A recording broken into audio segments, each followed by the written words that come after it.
வரைக்கும் எவ்வளோ தான் நீ சம்பாதிச்சிருக்க அப்படின்னு வந்து பாருன்னா இப்போ நான் உங்களுக்கு காட்டுறேன் டிடிஎஃப்.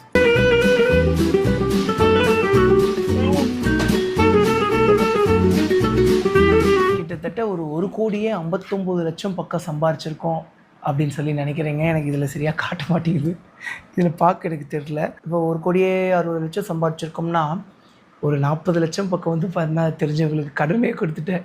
ஏன்னா டக்குன்னு கடன் கேட்பாங்க. இப்போ வரைக்கும் வந்து பார்த்தீங்கன்னா என்னோடய நோட்ஸில் போட்டு வச்சுருக்கேன். ஸோ டக்குன்னு ஒரு எமர்ஜென்சி வாசம் அப்படின்னு சொல்லி காசு கேட்பாங்க. என்கிட்ட இருக்கும், கொடுக்காமல் இருக்க முடியாது. அதனால் வந்து பார்த்தீங்கன்னா எடுத்து கொடுத்துருக்கேன்.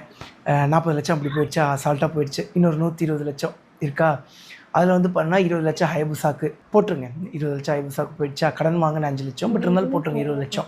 1,00,00,000 இருக்கா, அதில் வந்து பார்த்தீங்கன்னா 10,00,000 11,900 போயிடுச்சா, மீதி எவ்வளோ இருக்குது, 89 இருக்கா. ஒரு 19,00,000 கேஸுக்கு போயிருக்குமா, 19 போயிருக்காது, ஒரு 9,00,000 போயிருக்குமா, அதை போட்டுருங்க. மீதி 80 ரூபா இருக்கா. அதுக்கப்புறம் எங்கள் அம்மாவுக்கு ஒரு 5,00,000 ரூபா போர் போட கொடுத்தீங்க, ஒரு 75,00,000 இருக்கா. அதுக்கப்புறம் ஒரு டொனேஷன்ஸ் ஒரு 50-40,00,000 பண்ணியிருப்பேங்க. 75ல் 40 போயிடுச்சுன்னா எவ்வளோ, அதுக்கப்புறம் ஒரு 35,00,000 பேலன்ஸ் இருக்குது. அப்படி இப்படின்னு சொல்லி நிறைய செலவாயிடுக்குங்க. டிடிஎஃப் ஷாப்பு அப்படி இப்படின்னு சொல்லி